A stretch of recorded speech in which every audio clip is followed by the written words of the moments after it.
गरुड़ पुराण 13वां अध्याय। अशौच काल का निर्णय। अशौच में निषिद्ध कर्म, सपिंडीकरण श्राद्ध, पिंड मेलन की प्रक्रिया, शय्यादान, पददान तथा गया श्राद्ध की महिमा। गरुड़ जी ने कहा, हे प्रभो, सपिंडन की विधि, सूतक का निर्णय और शय्यादान तथा पददान की सामग्री एवं उनकी महिमा के विषय में कहिए। श्री भगवान ने कहा, हे ताक्षर्य, सपिंडीकरण आदि संपूर्ण क्रियाओं के विषय में बतलाता हूँ, जिसके द्वारा मृत प्राणी प्रेत नाम को छोड़कर पितृगण में प्रवेश करता है, उसे सुनो। जिनका पिंड रुद्र स्वरूप पितामह आदि के पिंडों में नहीं मिला दिया जाता, उनको पुत्रों के द्वारा दिए गए अनेक प्रकार के दान प्राप्त नहीं होते। उनका पुत्र भी सदा अशुद्ध रहता है, कभी शुद्ध नहीं होता, क्योंकि सपिंडीकरण के बिना सूतक की निवृत्ति नहीं होती। इसीलिए पुत्र के द्वारा सूतक के अंत में सपिंडन किया जाना चाहिए। मैं सभी के लिए सूतक समाप्ति का यथोचित काल कहूँगा। ब्राह्मण 10 दिन में, क्षत्रिय 12 दिन में, वैश्य 15 दिन और शूद्र 1 मास में शुद्ध होता है। प्रेत संबंधी सूतक में सपिंडी 10 दिन में शुद्ध होते हैं। कुल के लोग 3 रात में शुद्ध होते हैं और गोत्रज स्नान मात्र से शुद्ध हो जाते हैं। चौथी पीढ़ी तक के बांधव 10 रात में, 5वीं पीढ़ी के लोग 6 रात में, छठी पीढ़ी के 4 दिन में और 7वीं पीढ़ी के 3 दिन में, 8वीं पीढ़ी के 1 दिन में, 9वीं पीढ़ी के 2 प्रहर में तथा 10वीं पीढ़ी के लोग स्नान मात्र से मरणा शौच और जनना शौच से शुद्ध हो जाते हैं। देशांतर में गया हुआ कोई व्यक्ति अपने कुल के जनना शौच या मरणा शौच के विषय का समाचार 10 दिन के अंदर सुनता है, तो 10 रात्रि बीतने में जितना समय शेष रहता है, उतने समय के लिए उसे अशौच होना होता है। 10 दिन बीत जाने के बाद और 1 वर्ष से पहले तक ऐसा समाचार मिलने पर 3 रात तक अशौच रहता है। 1 वर्ष बीत जाने पर समाचार मिले तो स्नान मात्र से शुद्धि हो जाती है। मरणा शौच के आदि के 2 भागों के बीतने के पूर्व अर्थात 6 दिन तक यदि कोई दूसरा अशौच आ पड़े, तो आद्य अशौच की निवृत्ति के साथ ही दूसरे अशौच की भी निवृत्ति हो जाती है। किसी बालक की दांत निकलने तक मृत्यु हो जाने पर सद्य अर्थात उसके अंतिम संस्कार के बाद स्नान करने पर, मुंडन के हो जाने पर 1 रात, व्रत बंध होने पर 3 रात और व्रत बंध के पश्चात मृत्यु होने पर 10 रात का अशौच होता है। जब किसी भी वर्ण की कन्या की मृत्यु जन्म से लेकर 27 मास की अवस्था तक हो जाए, तो सभी वर्णों में समान रूप से सद्य अशौच की निवृत्ति हो जाती है। इसके बाद वागदान पर्यंत 1 दिन का और इसके बाद अथवा बिना वागदान के भी सयानी कन्याओं की मृत्यु होने पर 3 रात्रि का अशौच होता है, यह निश्चित है। वागदान के अनंतर कन्या की मृत्यु होने पर पितृकुल और वरकुल दोनों का 3 दिन का तथा कन्यादान हो जाने पर केवल पति के ही कुल में अशौच होता है। 6 मास के अंदर गर्भस्राव हो जाने पर जितने माह का गर्भ होता है, उतने ही दिनों में शुद्धि होती है। इसके बाद अर्थात 6 माह के बाद गर्भस्राव हो तो उस स्त्री को अपनी जाति के अनुरूप अशौच होता है। गर्भपात होने पर सपिंड की सद्य शुद्धि हो जाती है। कलयुग में जनना शौच और मरणा शौच से सभी वर्णों की 10 दिन में शुद्धि हो जाती है, ऐसा शास्त्र का निर्णय है। मरणा शौच में आशीर्वाद, देव पूजा, आगंतुक के स्वागतार्थ उठना, अभिवादन, पलंग पर शयन अथवा किसी अन्य का स्पर्श नहीं करना चाहिए। इसी प्रकार मरणा शौच में संध्या, दान, जप, होम, स्वाध्याय, पितृतर्पण, ब्राह्मण भोजन एवं व्रत नहीं करना चाहिए। जो व्यक्ति सूतक में नित्य नैमित्तिक अथवा काम्य कर्म करता है, उसके द्वारा पहले किए गए नित्य नैमित्तिक अथवा आदि कर्म विनष्ट हो जाते हैं। ब्रह्मचारी, मंत्रपूत, अग्निहोत्री ब्राह्मण, ब्रह्मनिष्ठ, यति और राजा, इन्हें सूतक नहीं लगता। विवाह, उत्सव अथवा यज्ञ में मरणा शौच हो जाने पर उस अशौच की प्रवृत्ति के पूर्व बनाया हुआ अन्न भोजन करने योग्य होता है, ऐसा मनु ने कहा है। सूतक न जानने के कारण जो व्यक्ति सूतक वाले घर से अन्न आदि कुछ ग्रहण करता है, वह दोषी नहीं होता, किंतु याचक को देने वाला दाता दोष का भागी होता है। जो सूतक को छिपाकर ब्राह्मण को अन्न देता है, वह दाता तथा सूतक को जानकर भी जो ब्राह्मण सूतकान्न का भोजन करता है वो दोनों ही दोषी होते हैं। इसलिए सूतक से शुद्धि प्राप्त करने के लिए पिता का सपिंडन श्राद्ध करना चाहिए, तभी वह मृतक पितृगणों के साथ पितृलोक में जाता है। तत्वदर्शी मुनियों ने 12वें दिन में, 3 पक्ष में, 6 मास में अथवा 1 वर्ष पूर्ण होने पर सपिंडीकरण कहा है। हे ताक्षर्य, मैं तो शास्त्र धर्म के अनुसार चारों वर्णों के लिए 12वें दिन ही सपिंडीकरण करने के लिए कहता हूँ। कलयुग में धार्मिक भावना के अनित्य होने से, पुरुषों की आयु क्षीण होने से और शरीर की अस्थिरता के कारण 12वें दिन ही सपिंडीकरण कर लेना प्रशस्त है। गृहस्थ के मरने पर व्रत बंध, उत्सव आदि, व्रत, उद्यापन तथा विवाह आदि कृत्य नहीं होते। जब तक पिंड मेलन नहीं होता, अर्थात पितरों में पिंड मिला नहीं दिया जाता या सपिंडीकरण श्राद्ध नहीं हो जाता, तब तक उसके यहाँ से भिक्षु भिक्षा भी ग्रहण नहीं करता, अतिथि उसके यहाँ सत्कार ग्रहण नहीं करता और नित्य नैमित्तिक कर्मों का भी लोप रहता है। कर्म का लोप होने से दोष का भागी होना पड़ता है। इसीलिए चाहे निरिग्निक हो या साग्निक, 12वें दिन सपिंडन कर देना चाहिए। सभी तीर्थों में स्नान आदि करने और सभी यज्ञों का अनुष्ठान करने से जो फल प्राप्त होता है, वही फल 12वें दिन संपिंडन करने से प्राप्त होता है। अतः स्नान करके मृत स्थान में गोमय से लेपन करके पुत्र को शास्त्रोक्त विधि से सपिंडन श्राद्ध करना चाहिए। पाद्य, अर्घ्य, आचमनीय आदि से विश्व देवों का पूजन करे और असदगति के पितरों के लिए भूमि में विकिर देकर हाथ पांव धोकर पुनः आचमन करे। तब वसु, रुद्र और आदित्य स्वरूप पिता, पितामह तथा प्रपितामह को क्रमशः एक एक अर्थात 3 पिंड प्रदान करे और चौथा पिंड मृतक को प्रदान करे। चंदन, तुलसी पत्र, धूप दीप, सुंदर भोजन, तांबूल, सुंदर वस्त्र तथा दक्षिणा आदि से पूजन करे। तदनंतर सुवर्ण की शालाका से प्रेत के पिंड को 3 भागों में विभक्त करके पितामह आदि के पिंडों में पृथक पृथक उसका मेलन करे, अर्थात एक भाग पितामह के पिंड में, दूसरा भाग प्रपितामह के पिंड में तथा तीसरा भाग वृद्ध प्रपितामह के पिंड में मिलाए।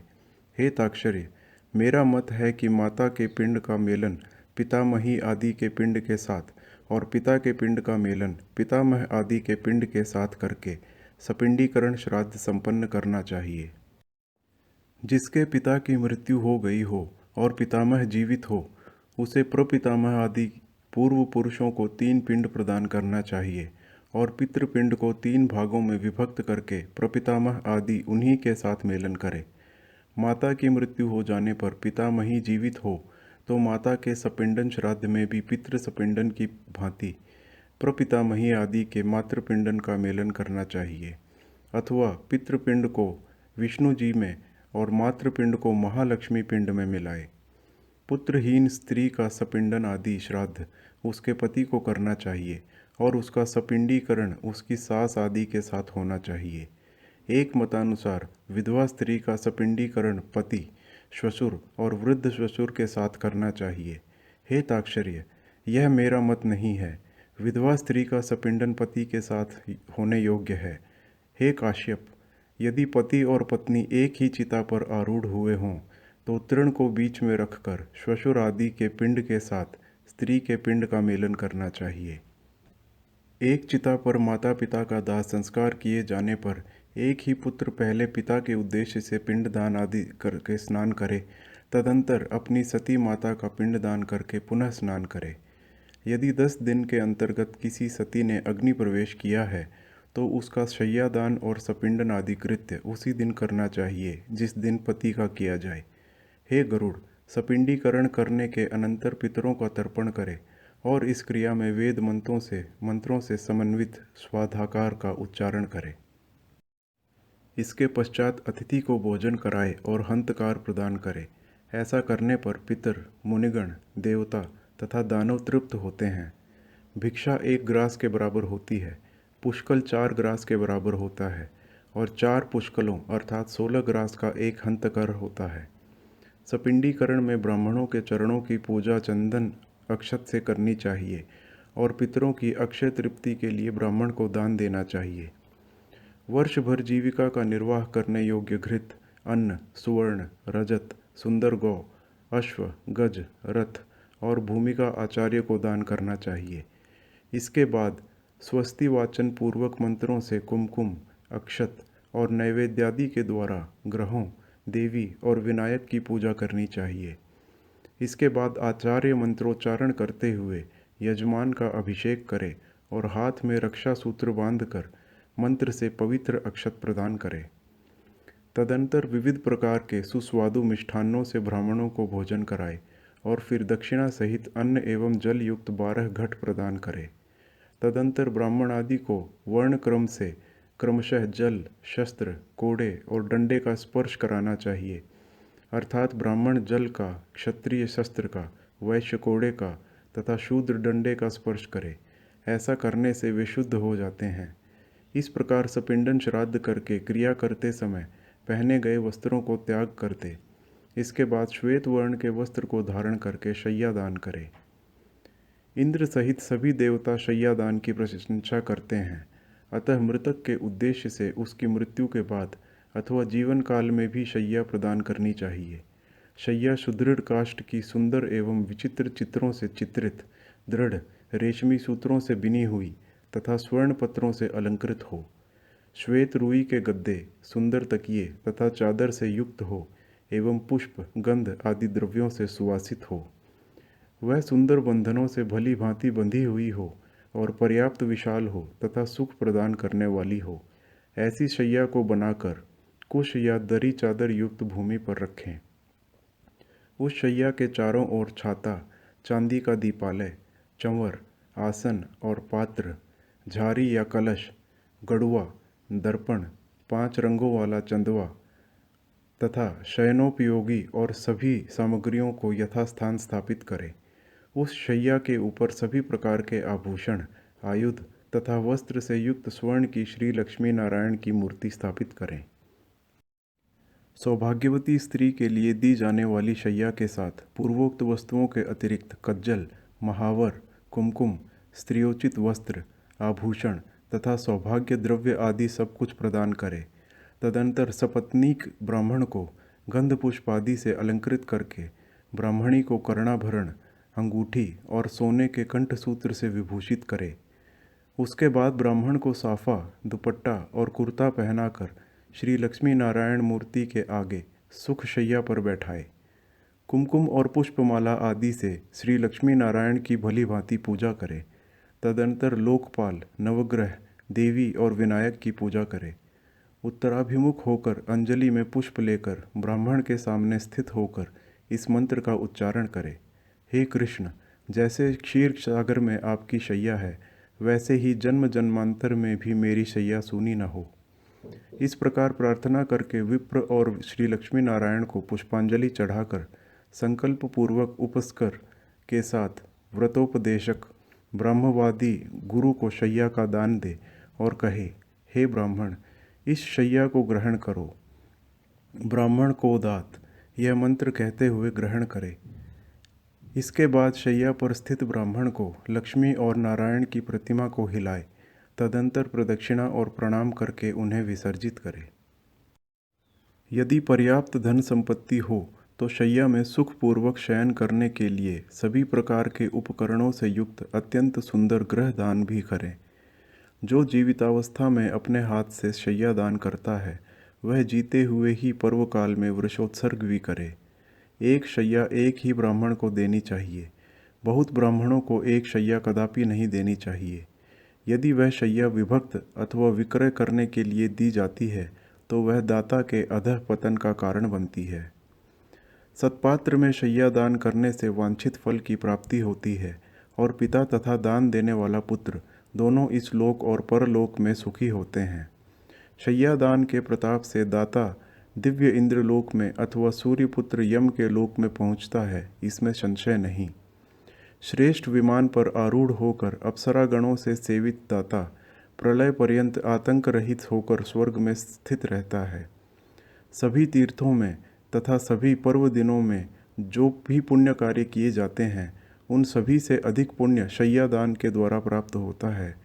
इस प्रकार पुत्र को शैया दान करके पद दान देना चाहिए। पद दान के विषय में मैं तुम्हें यथावत बतलाता हूँ, सुनो। छाता, जूता, वस्त्र, मुद्रिका, कमंडल, आसन तथा पंचपात्र, ये 7 वस्तुएं पद कही गई हैं। दंड, ताम्रपत्र, कच्चा अन्न, भोजन, अर्घ्य पात्र और यज्ञोपवीत को मिलाकर पद की संपूर्णता होती है। इस प्रकार शक्ति के अनुसार 13 पद दानों की व्यवस्था करके 12वें दिन 13 ब्राह्मणों को पर दान करना चाहिए। इस पद दान से धार्मिक पुरुष सद्गति को प्राप्त होते हैं। यम मार्ग में गए हुए जीवों के लिए पद दान सुख प्रदान करने वाला होता है। वहाँ यम मार्ग में अत्यंत प्रचंड घाम होता है, जिससे मनुष्य जलता है। छाता दान करने से उसके सिर पर सुंदर छाया हो जाती है। जो जूता दान करते हैं वे अत्यंत कंटकाकीर्ण यमलोक के मार्ग में अश्व पर चढ़कर जाते हैं। हे खेचर, यम मार्ग में शीत, गर्मी और वायु से अत्यंत घोर कष्ट मिलता है। वस्त्र दान के प्रभाव से जीव सुखपूर्वक उस मार्ग को तय कर लेता है। यम के मार्ग में महाभयंकर और विकराल तथा काले और पीले वर्ण के यमदूत मुद्रिका प्रदान करने से जीव को पीड़ा नहीं देते हैं। कमंडलू का दान करने से अत्यंत धूप से परिपूर्ण, वायु रहित और जल विहीन यम मार्ग में जाने वाला वह प्यासा जीव प्यास लगने पर जल पीता है। मृत व्यक्ति के उद्देश्य से जो ताम्र का जल पात्र देता है उसे 1000 प्रपादान का फल अवश्य ही प्राप्त होता है। ब्राह्मण को सम्यक रूप से आसन और भोजन देने पर यम मार्ग में चलता हुआ जीव धीरे धीरे सुखपूर्वक भोज्य पदार्थ का उपभोग करता है। इस प्रकार सपिंडन के दिन विधान पूर्वक दान दे करके बहुत से ब्राह्मणों को तथा चांडाल आदि को भी भोजन देना चाहिए। इसके बाद वर्ष के पूर्व ही 12वें दिन सपिंडन करने पर भी प्रत्येक मास जल कुंभ और पिंड दान करना चाहिए। हे खग, प्रेत कार्य को छोड़कर अन्य किसी कर्म का पुनः अनुष्ठान नहीं किया जाता, किंतु प्रेत की अक्षय तृप्ति के लिए पुनः पुनः पिंडदान आदि करना चाहिए। अतः मैं विशेष तिथि पर मृत्यु होने वाले जीव के मासिक, वार्षिक और पाक्षिक श्राद्ध के विषय में कुछ विशेष बात कहूँगा। पूर्णमासी तिथि पर जो मरता है उसका ऊनमासिक श्राद्ध चतुर्थी तिथि को होता है, और जिसकी मृत्यु चतुर्थी को हुई है उसका ऊनमासिक श्राद्ध नवमी तिथि को होता है। नवमी तिथि को जिसकी मृत्यु हुई है उसका ऊनमासिक श्राद्ध रिक्ता तिथि चतुर्दशी को होता है। इस प्रकार पाक्षिक श्राद्ध 20वें दिन करना चाहिए। यदि एक ही मास में 2 संक्रांतियां हों तो 2 महीनों का श्राद्ध मल मास में ही करना चाहिए। यदि एक ही मास में 2 मास हों तो उस मास के ही वे दोनों पक्ष और वे ही 30 तिथियां उन दोनों महीनों की मानी जाएंगी। मल मास में पड़ने वाले उन दोनों मासों के मासिक श्राद्ध के विषय में विद्वानों को यह व्यवस्था सोचनी चाहिए कि श्राद्ध तिथि के दिन के पूर्वार्ध में प्रथम मास का श्राद्ध करें और द्वितीयार्ध में दोपहर के बाद दूसरे मास का श्राद्ध करें। हे खग, संक्रांति रहित मास अर्थात मल मास में भी सपिंडीकरण तथा मासिक और प्रथम वार्षिक श्राद्ध करना चाहिए। यदि वर्ष पूर्ण होने के मध्य में अधिमास आता है तो 13 महीने पूर्ण होने के अनंतर प्रेत का वार्षिक श्राद्ध करना चाहिए। संक्रांति रहित मास में पिंड रहित श्राद्ध और संक्रांति युक्त मास में पिंड युक्त श्राद्ध करना चाहिए। इस प्रकार प्रथम वार्षिक श्राद्ध को मलमास तथा उसके बाद आने वाले शुद्ध मास अर्थात 13वें मास दोनों ही मासों में करना चाहिए। इस प्रकार वर्ष पूर्ण होने पर वार्षिक श्राद्ध करना चाहिए और वार्षिक श्राद्ध की तिथि को विशेष रूप से ब्राह्मणों को भोजन कराना चाहिए। एक वर्ष पूर्ण हो जाने पर श्राद्ध में हमेशा 3 पिंडदान करना चाहिए। एकोद्दिष्ट श्राद्ध नहीं करना चाहिए, ऐसा करने वाला पितृघातक होता है। तीर्थ श्राद्ध, गया श्राद्ध तथा गजच्छाया योग में युगादि तिथियों तथा ग्रहण में किया जाने वाला पितृ श्राद्ध वर्ष के अंदर नहीं करना चाहिए। हे खगेश्वर, पितृभक्ति से प्रेरित हो करके पुत्र को 1 वर्ष के अनंतर ही गया श्राद्ध करना चाहिए। गया श्राद्ध करने पर पितृ भव सागर से मुक्त हो जाते हैं और भगवान गदाधर की कृपा से वे परम गति को प्राप्त होते हैं। गया के विष्णुपद तीर्थ में तुलसी की मंजरी से भगवान विष्णु की पादुका का पूजन करना चाहिए और उसके आलवाल आदि तीर्थों में यथाक्रम पिंडदान करना चाहिए। जो व्यक्ति गया शिर में शमी के पत्ते के समान प्रमाण वाले पिंड को देता है, वह सातों गोत्रों के 101 पुरुषों का उद्धार करता है। कुल को आनंदित करने वाला जो पुत्र गया में जाकर श्राद्ध करता है, पितरों को तुष्टि देने के कारण उसका जन्म सफल हो जाता है। हे खगेश्वर, यह सुना जाता है कि देव पितरों ने मनु के पुत्र इक्ष्वाकु को कलापवन में यह गाथा सुनाई थी। क्या हमारे कुल में ऐसे कोई सन्मार्गगामी पुत्र होंगे जो गया में जाकर आदरपूर्वक हम लोगों को पिंड प्रदान करेंगे? हे ताक्षर्य, इस प्रकार जो पुत्र पितरों की आमुष्मिक क्रिया करता है, वह सुखी होकर कौशिक के पुत्रों की भांति मुक्त हो जाता है। हे ताक्षर्य, भरद्वाज के 7 पुत्र गोवध करके भी 7 जन्म परंपराओं को भोग करके पितरों के प्रसाद से मुक्त हो गए। कौशिक के वे 7 पुत्र प्रथम जन्म में दशार्ण देश में 7 व्याधों के रूप में उत्पन्न हुए थे। इसके बाद अगले जन्म में वे कालंजर पर्वत पर मृग के रूप में उत्पन्न हुए। फिर शरद द्वीप में चक्रवाक के रूप में उनकी उत्पत्ति हुई। अगले जन्म में मानसरोवर में हंस के रूप में उत्पन्न हुए। वे ही कुरुक्षेत्र में वेद पारगामी ब्राह्मण के रूप में उत्पन्न हुए और पितरों के प्रति भक्तिभाव रखने के कारण वे ब्राह्मण पुत्र मुक्त हो गए। इसीलिए पूरे प्रयत्न से मनुष्य को पितृभक्त होना चाहिए। पितृभक्ति के कारण मनुष्य इस लोक तथा परलोक में भी सुखी होता है। हे ताक्षर्य, यह सब और्ध्वदैहिक क्रिया हमने तुमसे कही। यह कृत्य पुत्र की कामना को पूर्ण करने वाला, पुण्यप्रद तथा पिता को मुक्ति प्रदान करने वाला है। जो कोई निर्धन मनुष्य भी इस कथा को सुनता है, वह भी पाप से मुक्त होकर पितरों के निमित्त दिए जाने वाले दान का फल प्राप्त करता है। जो मनुष्य मेरे द्वारा कहे गए श्राद्धों और दानों को विधिपूर्वक करता है और गरुड़ पुराण की कथा को सुनता है, उसके फल को सुनो। पिता उसको सत्पुत्र प्रदान करता है, पितामह उसे गोधन देते हैं, उसके प्रपितामह उसे बहुविध धन संपत्ति प्रदान करते हैं और वृद्ध प्रपितामह तृप्त होकर विपुल अन्न आदि प्रदान करते हैं। इस प्रकार श्राद्ध से तृप्त होकर सभी पितर पुत्र को वांछित फल देते हैं और धर्म मार्ग से धर्मराज के प्रसाद में जाकर वे धर्मराज की सभा में आदरपूर्वक विराजमान रहते हैं।